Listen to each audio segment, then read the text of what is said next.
Greetings, everyone. Once again, it's Employment Friday, so here we are. And we will get to fiscal policy, monetary policy, economic indicators, and market indicators, especially in the last month, given all of the excitement around innovation.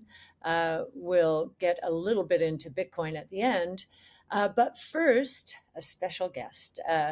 Our Director of Research for Autonomous Technology and Robotics, Sam Korus, is with us here.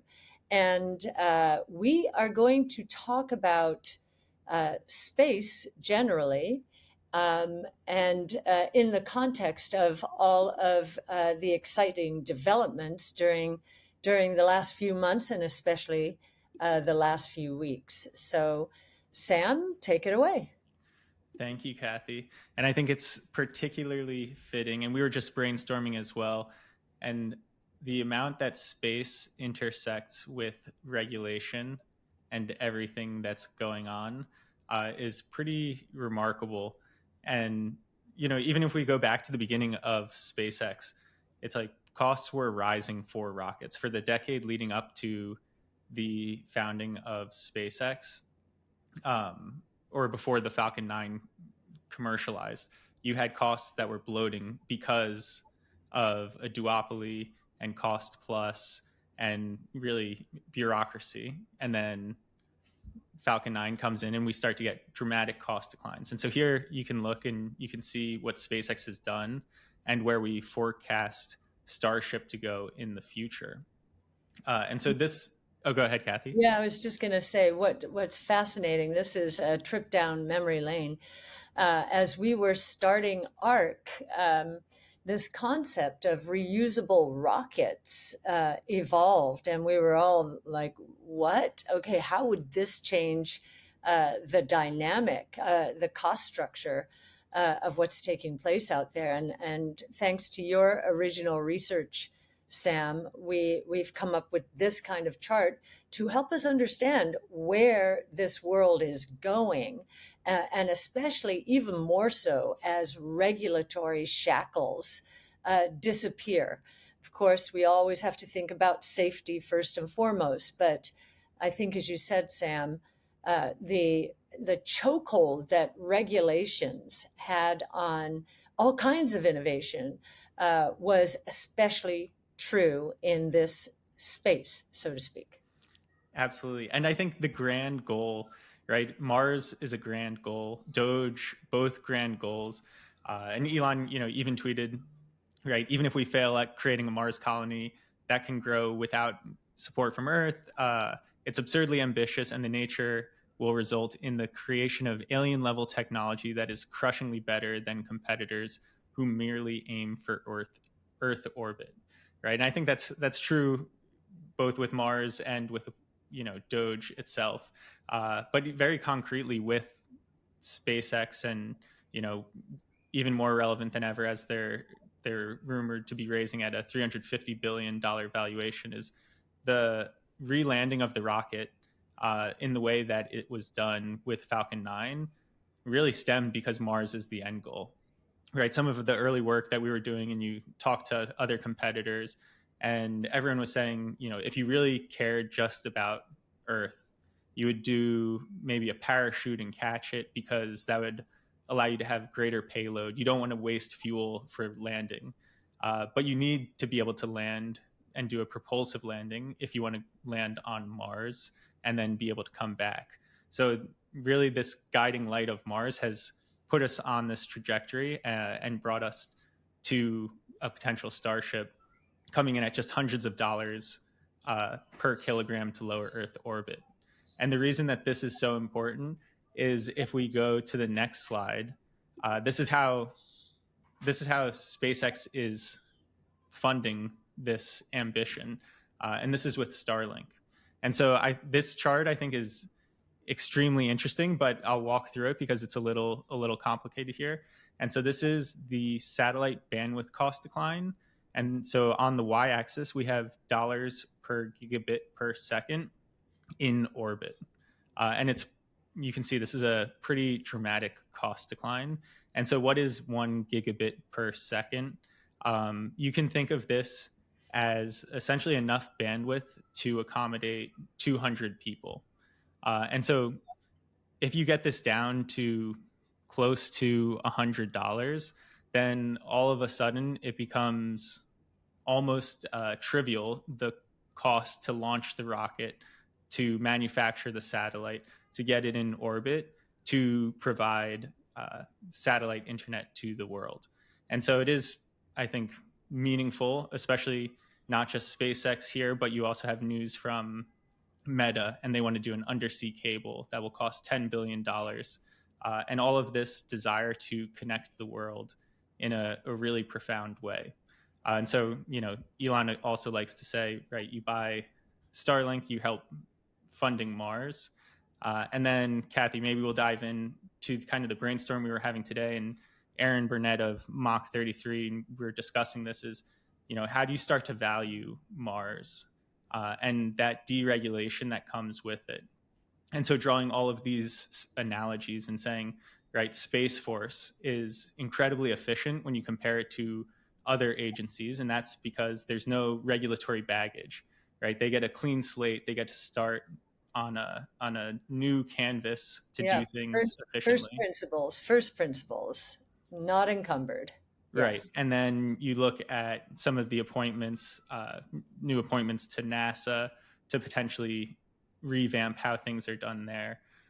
But even looking, and we can go to the next slide. Yeah, before we do that, though, Sam, I think that just bringing to life how much revenue opportunity there is from this application alone, satellite bandwidth, bringing bandwidth to everyone on Earth. If I'm not mistaken, the way you've sized the market, we're up to, I think, $132 billion in revenue. Am I right on that? Yeah, so this was in our big ideas last year, and so Yes. that's an annual number there. And just to break down the two biggest buckets there is direct to device as a $48 billion opportunity, and this is assuming that pretty much everyone's going to have this, and it will cost roughly $6 a year. Probably gets bundled into whatever telco you're using, and you don't even realize you're paying for it, but you get the capability. And then if you're looking at just households and their willingness to pay for this, that's another $40 billion bucket there. And then, of course, you've got RVs, you've got boats, you've got planes, and everything else that make up that last third of the bucket. Yeah. So pretty phenomenal, and we've barely scratched the surface there, right? And yet, I mean, how many people have no internet access at all? I think it's still 2 to 3 billion people around the world. Yeah. And, there were reports coming out as well in Africa that the Starlink terminals were selling out because there was just such demand for them. Absolutely. So you wanted to go to the next slide? Yes. And so Yes. this is, kind of exploring just early steps of saying, how do you start to think about the value of deregulation or having that blank canvas that the moon and Mars could provide?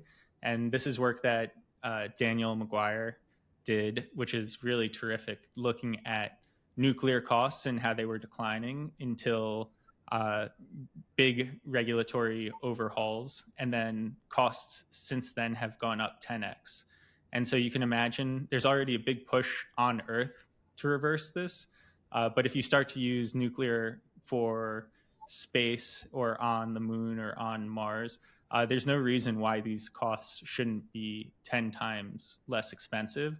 And then you get advancement on top of that as well. All right. And this is one technology, but I think it's just a illustratory example of all of the innovation that can occur when both you need it to survive and there's not the regulatory baggage.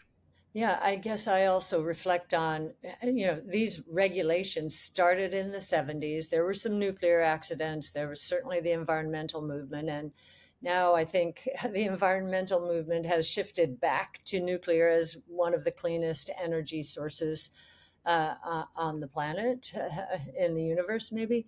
But if the cost, if regulation had not happened, and costs had continued to decline according to Wright's law, which is a relative of Moore's law, and it's what we have centered our research around. If that had continued, electricity costs would be what today compared to where they are? That's a great question. I'm going to need to pull up. I'm going to need to pull up the chart on that. But essentially, the chart that we have, I'll get the exact number. But you see this, and electricity costs in the U.S. started flatlining in, by no coincidence, according to us, 1974. So is pretty clear that that was a turning point where regulation halted technological cost declines. And halted technological progress.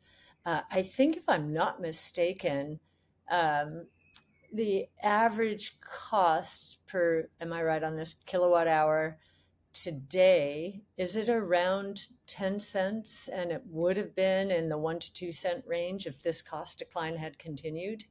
Around that, costs have actually gone up just because of inflation the past few years. So I think it's probably in like the 14 range now. Right. But Right, right. yes, When we there. did that study, that's right. Yeah. It would have been in the 8 to 10 range. Costs have gone up. Certainly, COVID and all of the friction around that was a reason, but just inflation um, caused by that supply side shock.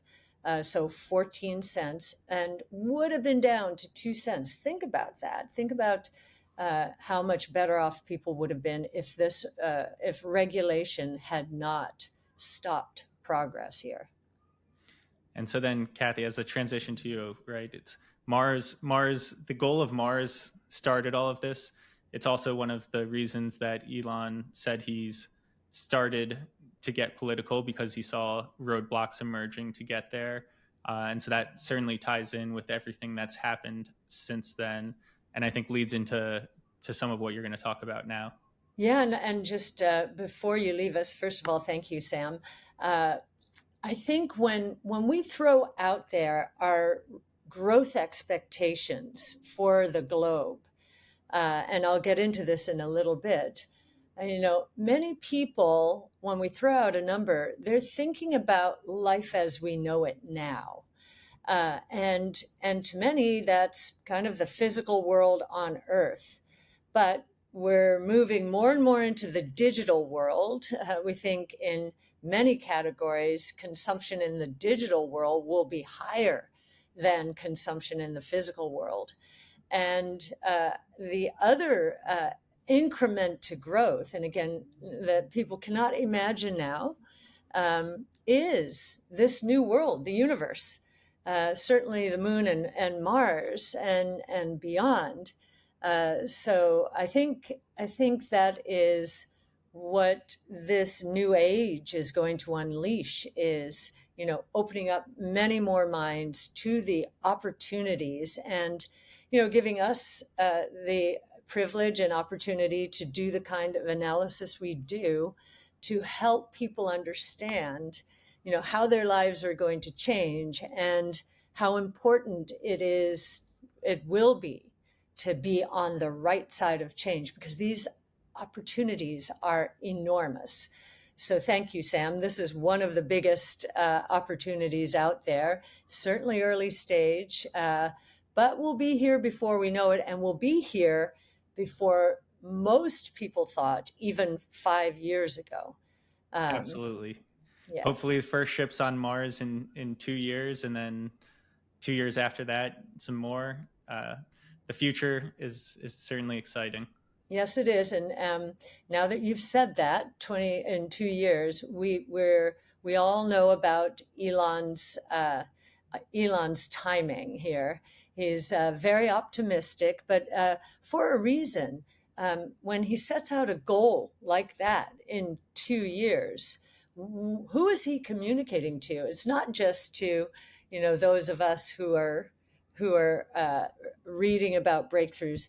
It is to his employee base, and importantly, supplier base, and the government sector, including regulators.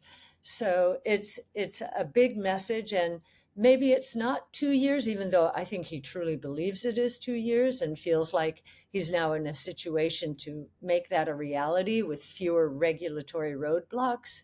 But it is much sooner, I think, than anyone thought, maybe even 2 years ago. So, Absolutely. yeah. Oh, thank you, Sam. Thanks, Cathie. All right. All right. So now we will go into the balance, the usual drill on Employment Friday. So, starting with fiscal policy. And with the election, before this moment in time, I was talking about, okay, gridlock, nothing's going to happen. Now, with the results of the election, we can see a lot of changes. And I think the biggest one, and what we just illustrated with nuclear power, is regulations, getting regulations out of the way.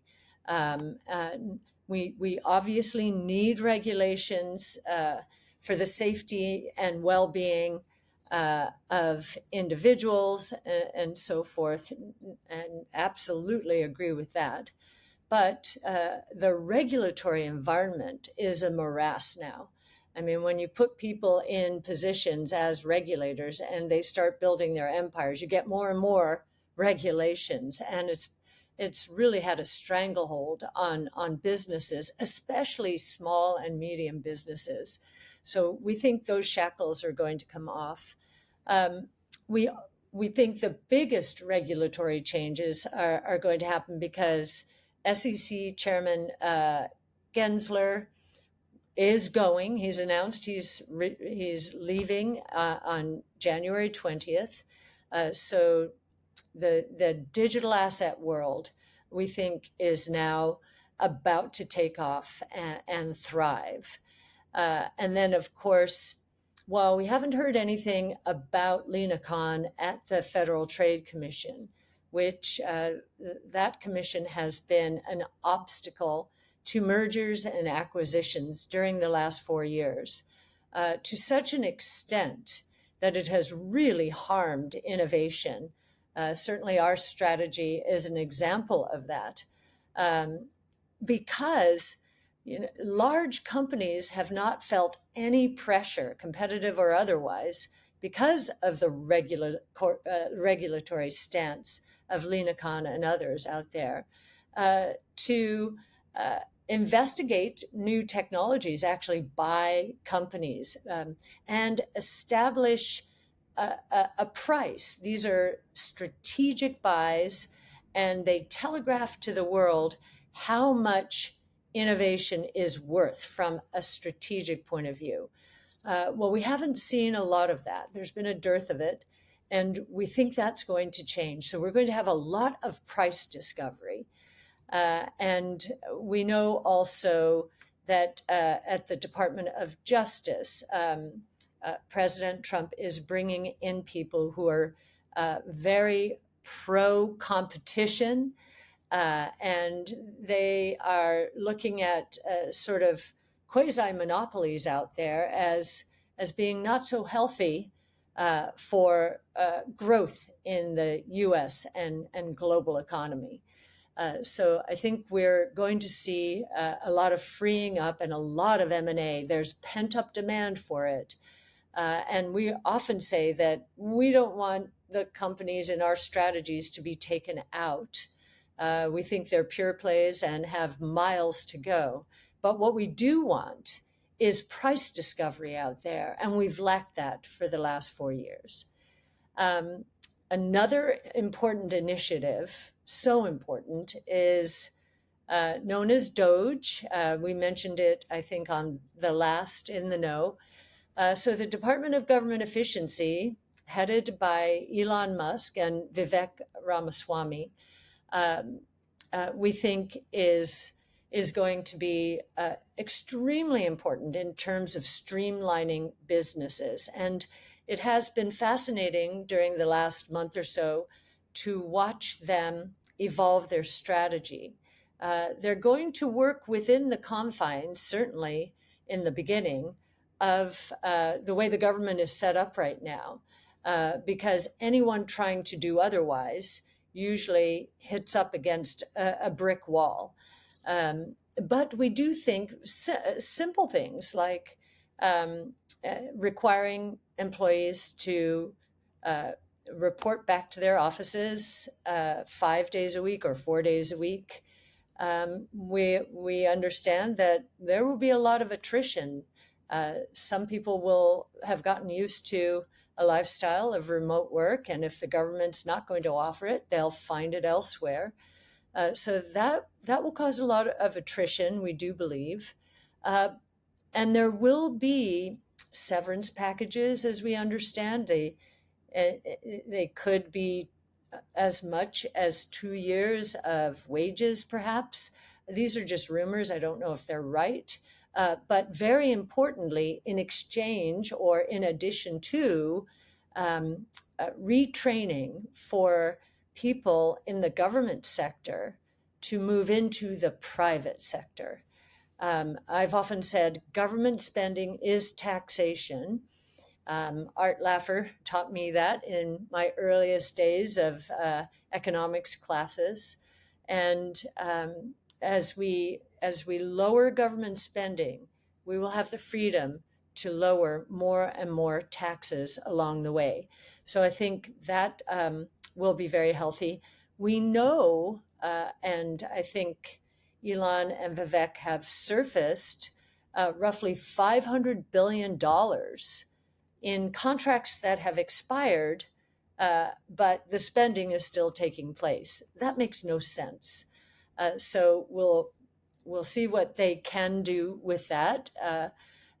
500 billion gets us a quarter of the way towards that 2 trillion cut in government spending by July 4th, 2026, the 250th anniversary of the United States. And then, of course, we have AI and automation. I mean, Tesla is the largest AI project on Earth. Elon's AI stripes are quite significant. And so AI, automation, I think that's going to become very important to the government sector. And interestingly, this week, Palantir has gotten a government contract that spans well beyond the Department of Defense. So we think that is the first sign that AI is going to make its way in more deeply into the government ecosystem. And what's great about Palantir is initially its software sits on top of all of the legacy software, all of the different kinds of legacy software in any company or in any government. And then with time, as AI and automation takes over more and more tasks, it really, or they usurp the role of some of the legacy software as they are being built on top of Palantir's really platform. So I think that's very exciting in terms of getting the efficiencies going. We also have a few czars now. David Sachs being named as a czar for both artificial intelligence and crypto, or digital assets. He is part of the original PayPal mafia, which of course included Elon Musk. So I think that's very healthy. There'll be sort of coordinated effort there. He is not going to leave his venture capital firm in Silicon Valley. And of course, Elon and Vivek are not going to be they're not going to be leaving their respective companies as well.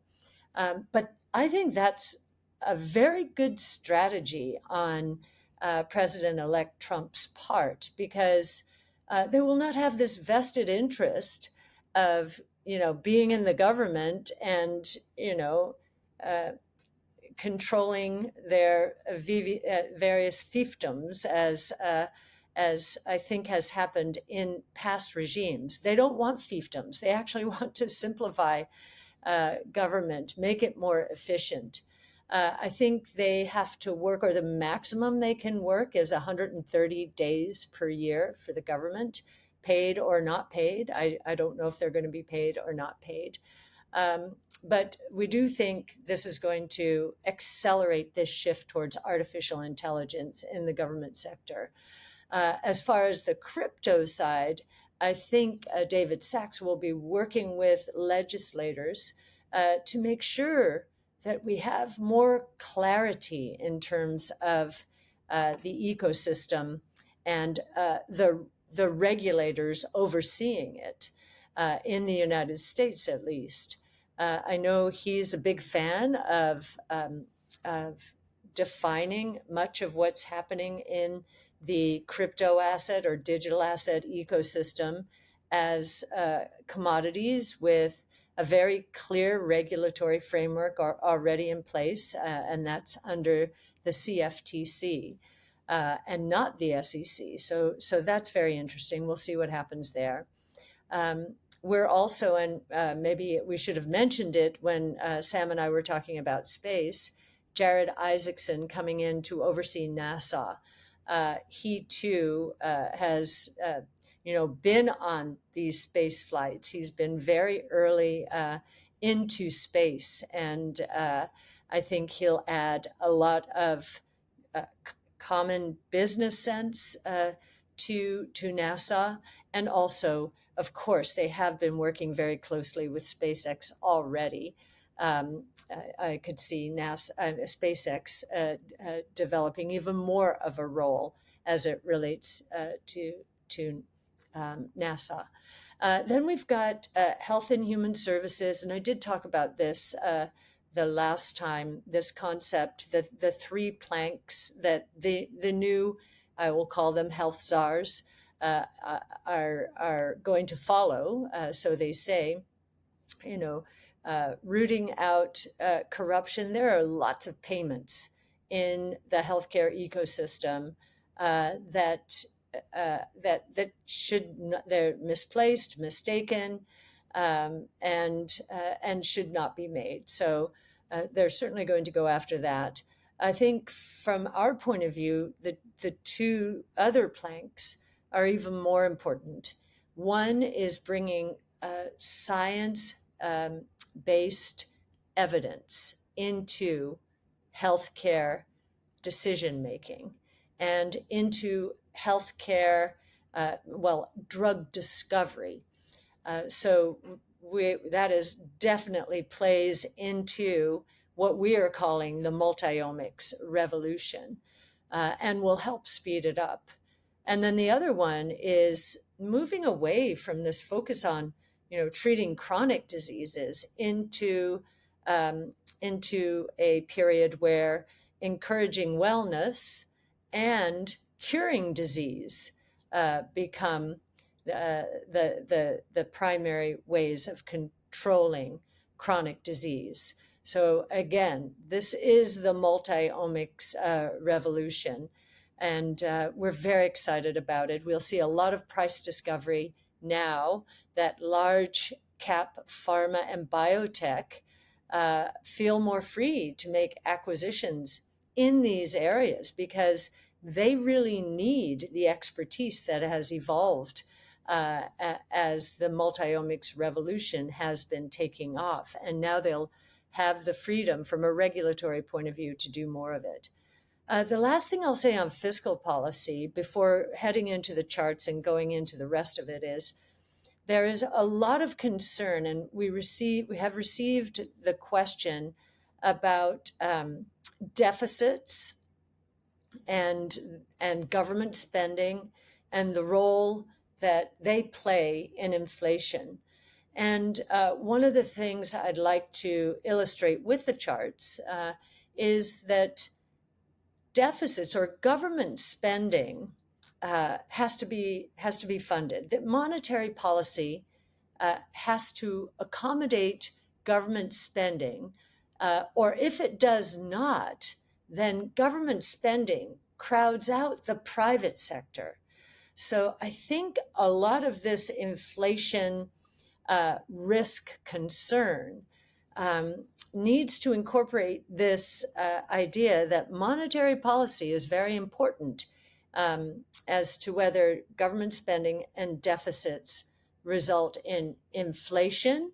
And if monetary policy is willy-nilly and just is accommodating everything, then yes, inflation will be a likely outcome.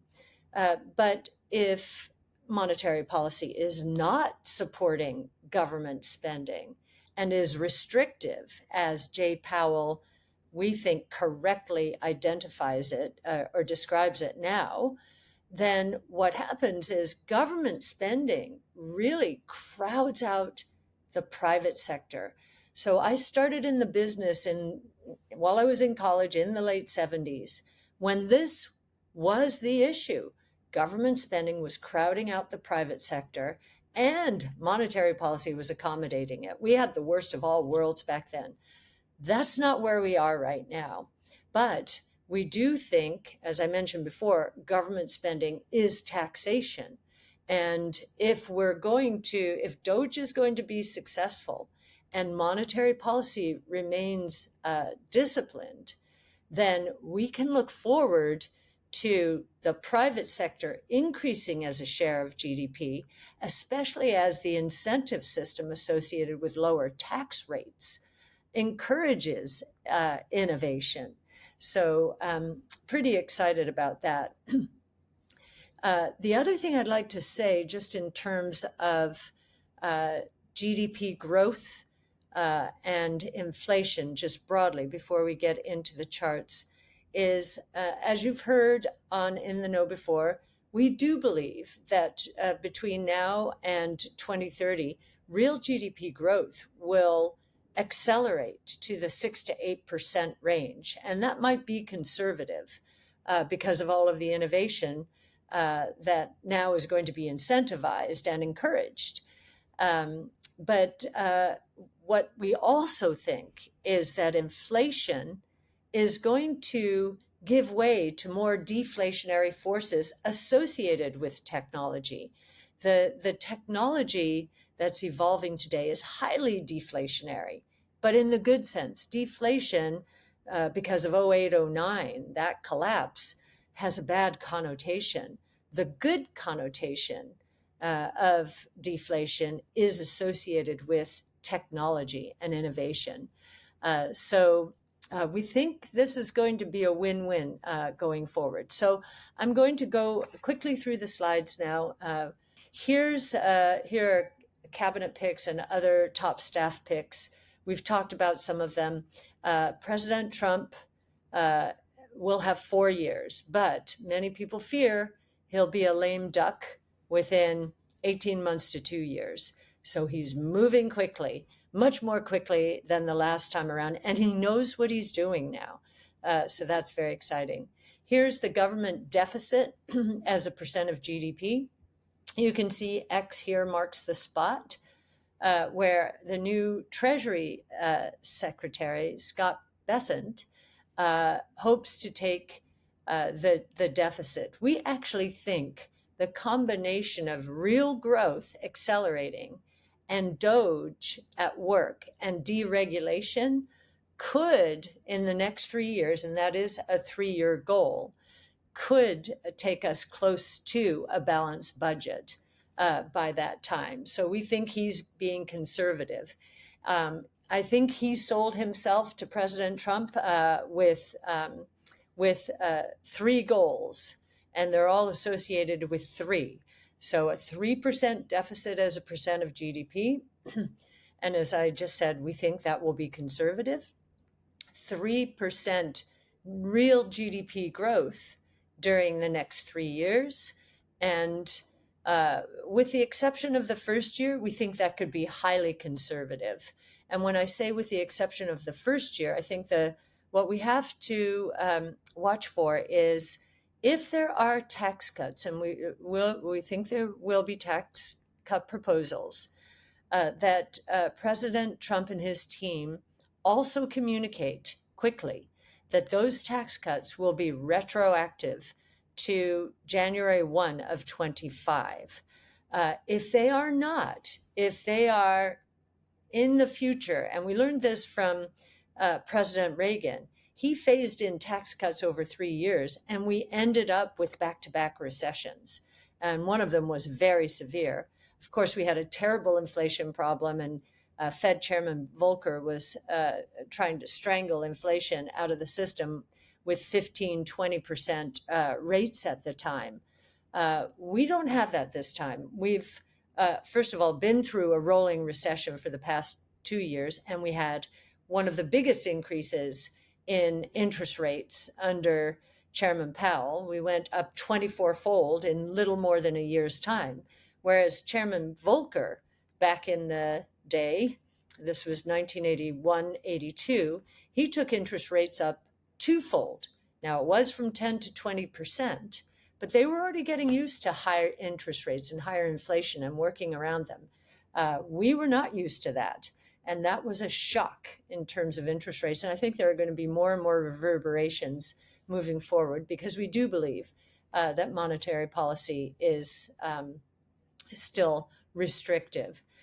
So the threes are the deficit here, real growth. And then the third one is 3 million barrels a day of extra oil.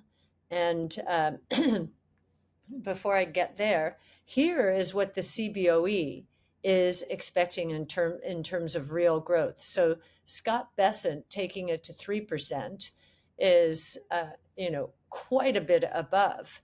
And our expectation of growth potentially in the 6 to 8% would put it in the outer regions of what we have seen in history, in post-World War II history. But we do believe that innovation is ripe now to take us there, and will be a great antidote to the deficit expectations. On the next page is productivity. Innovation is going to stir productivity in a way we haven't seen before over an extended period of time. So we wouldn't be surprised to see productivity growth in the 4 to 5% range consistently, not just cyclically, but consistently, as the 5 innovation platforms: robotics, energy storage, artificial intelligence, blockchain technology, and multi-omic sequencing evolve and move into prime time. And more important, or as important, the convergence among those technologies, as we'll see with autonomous taxi networks. Autonomous taxis are robots, the combination of robots, energy storage, and artificial intelligence, 3 major platforms coming together and creating booms, we think, in productivity. And on the next page, you can see that other 3, the 3 extra million barrels of production. So you can see under President Trump, his first term, 2016 to 20, we went from roughly 8.5 million barrels a day to 13. COVID interrupted it, where we basically got back to 13 recently. I think we'll get back on that trend, that steep trend line that we saw before COVID, and 3 million barrels up to 16 by 2028. I think that will be an easy one, and it will feed this deflation argument that we've been making for some time. Now, we would not be surprised to see inflation drop dramatically as oil prices drop. If we get more production of oil and shale oil in particular, what's going to be interesting there is we'll see the price going down. Now, I remember I was around in the 80s when the oil price dropped. It collapsed to $10, $11 per share in 1986. And it was because Saudi Arabia, which has the largest oil reserves in the world, back then was getting sick of other countries cheating on it. And so it just, opened up the floodgates in terms of oil production there. That may happen again. And if we were to go back to that $10 to $11 number, but adjusting it for inflation, that would take us back to $30, roughly $30 per share. So that would be less than half of where we are right now. Wouldn't be surprised to see that happen. And then on the next page, a little more on inflation, you can see the CPI, after basing a bit, did step down in 2024. We know there are always base effects that can cause a plateauing, but we think that within the next year or so, that we will see inflation below 2%. And that it will continue to go beyond that. Wouldn't be surprised to see it in the negative territory as oil prices come down, like they did in 2020. We're in negative territory there. And again, in 2014, that was European sovereign debt crisis. We know Europe is in a world of hurt. We know China is having trouble getting out of its troubles, its property troubles. So again, there are deflationary forces associated with economic weakness, and there are deflationary forces associated with technology that are going to build and intensify during the years ahead. So again, we wouldn't be surprised to see inflation below zero. Here are commodity prices over time, and you can see, as measured by Bloomberg, commodities are today where they were in the early 80s. And you can see in 86, we dropped below 75 there. That was in conjunction with that oil price decline. So we wouldn't be surprised to see that happen again, maybe 75 on this basis. Really depends on when the economy engages again. We've been through a rolling recession for the past 2 years.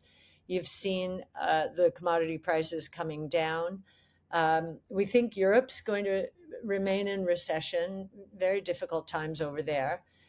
China will continue to try and dig out of its property-related troubles. And the U.S. is probably going to be carrying the world, especially if the returns on invested capital here in the United States go up relative to Europe, China, and elsewhere, which would be very good, would attract a lot more capital to our country. Would commodity prices go up in that world? Probably not dramatically, with the rest of the world, China in particular, still trying to transition through a very difficult period. Commodities are very cyclical, so let's see what happens there. Here you can see, and I love this chart. It gives you a sense of the drama here. Metals prices divided by gold is in the purple line. And you can see that the purchasing power of gold has gone up dramatically as this line goes down. And in fact, we are below where we were in 08-09, and we are near the lows in COVID. So that just gives you a sense of the cyclical weakness out there. Maybe more of it is in China and Europe, but if you look at the cyclical sector, the industrial sector in the United States, it's been very weak. And the headline numbers cover a lot of sins. There's been a tremendous bifurcation in the economy, and there are a lot of companies suffering out there. And I'll get to that in a moment. Consumers, you can see here, the green line is expectations, and the purple line is current economic conditions. We just got another reading today. You can see where this has been. It's at the lower end of its historical range. This is, consumers know that we've been in a rolling recession. Certainly lower and middle income consumers do. And even high-end consumers are nowhere near where the highs on this chart are, or their historical highs, even though the stock market and the housing market, both of those prices have been going up. So that is why we are having a change in administration. Headline numbers have been lying. The real world out there is telling us that times are tough, and look how tough they are. This chart depicts non-corporate divided by corporate net income. Non-corporate is really small and medium businesses. When this line is going down, small and medium businesses are suffering relative to large corporations. And you can see this area of our market is at record lows. I mean, it's worse than in every other recession, including the 08-09 experience. It's well below that. It's below where we were in the back-to-back recessions in the early 80s. It's below where we were in the late 60s when there was a credit crunch. So we think that this new administration is going to be very good for small and medium businesses, and certainly for innovation companies that often are in that category. So we're looking forward more to a time like the mid-90s. This was when the internet really started coming of age, and we saw innovation take off. And of course, it went too far, but look how far we have to go from where we are right now to reach even the midpoint of what happened from 95 to 2000. We've got a long way to go, and we're very excited about this. Now, what does this mean for interest rates? You can see the 10-year Treasury yield, and I'm going to go back to this chart just to illustrate this as well. Despite this very close correlation, a high correlation between this measure of metals to gold and interest rates since the 08-09 crisis, we've seen a breakdown of the relationship recently. And we think it will re-engage, and the truth will be somewhere in between. We'll need to see some cyclical dynamic here. And as I mentioned, it's important that the president and his team make very clear, when these incentives, tax cuts, regulations coming down, and others are going to kick in, because if they're not going to kick in anytime soon, we could see a lot more cyclical weakness. But if they're going to be retroactive and will kick in rapidly, okay, now we're talking. And we think if that's true, this purple line will start going up. The combination of metals prices going up, maybe the gold price going down, because gold price going up has been a flight to safety in a very uncertain period. And maybe we'll get interest rates down a little bit more. But if we go back to the long-term history of interest rates here, you'll see that the decline, the secular decline, was from very high levels and was a very good thing until it wasn't, because here at 2020 and 2020, what the long-term interest rate was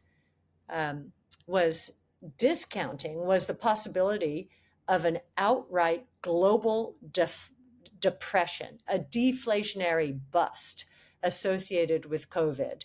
That would not have been good. And so where will equilibrium in this new world be? If we're right and real growth goes up dramatically, say to that 6 to 8% range, but inflation keeps coming down, we could be back to an environment where long rates will be in a consistent way lower than short rates. Short rates might go up to that 6 to 8% range, but long rates looking at the deflationary ramifications of innovation, long rates could be much lower, as they were during the 50-year period that ended in the roaring 20s. Long rates were about 100 basis points below short rates for most of that time, and at times were down 500 basis points below short rates. Why is that period important? It is because that's the last period where we had massive innovation, multiple innovation platforms evolving at the same time: telephone, electricity, internal combustion engine. We haven't seen multiple platforms evolve at the same time since then, until now. And so we think we could go back into that period. And we're about to update a paper that you will see on our website talking about the inverted yield curve during that period and why it happened. And I'll end with a few market-related indicators now. This indicator, you'll see there's a bit of a tug of war at the end here between the S&P price and the gold price. This has flatlined, but very recently you've seen the S&P going up and the gold price going down. If that continues, this chart will resolve to the upside. And that is our bet, that at the very least, the S&P price will go up faster than the gold price.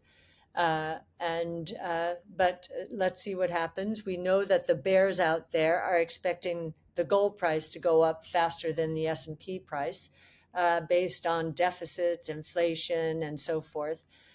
We just disagree with that, but that's what makes a market. And then here is an exciting chart. We hit and crossed $100,000 on Bitcoin this week.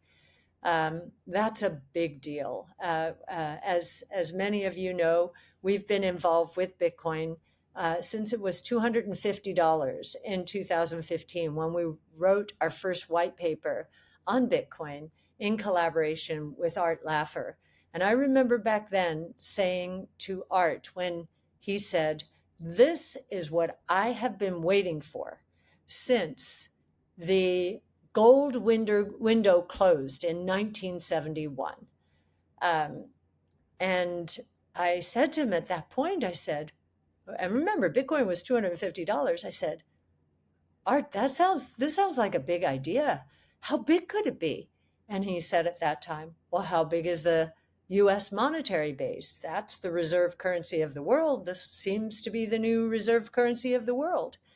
I said, "Well, back then it was $4.5 trillion. Today it's about a little over $7 trillion.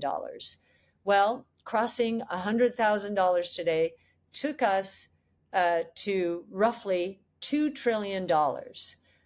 So we're well on our way. But as we were talking, and of course, I've kept this conversation live with Art Laffer, he has come back to me and he said, "Well, wait a minute. You know, before 2008, the monetary base was $750 billion. That's all we needed for the reserve currency back then."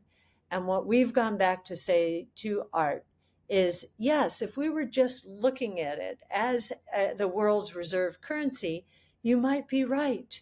But we're looking at it in many other ways as well. It's a substitute for gold, a store of value. Gold is a $15 trillion asset.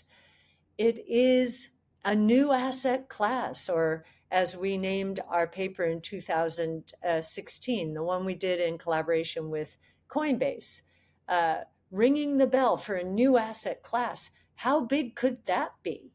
If this new asset class with low correlations of returns and risk relative to other asset classes, all fiduciaries have to look at this new asset class. And so we think it could become, 2 to 5 or 6% of portfolios. It's also an insurance policy in emerging markets for populations who are used to, whether it's corruption or inexperience or what have you in terms of fiscal and monetary policies, but collapses in currencies and outright confiscation of wealth or capital controls.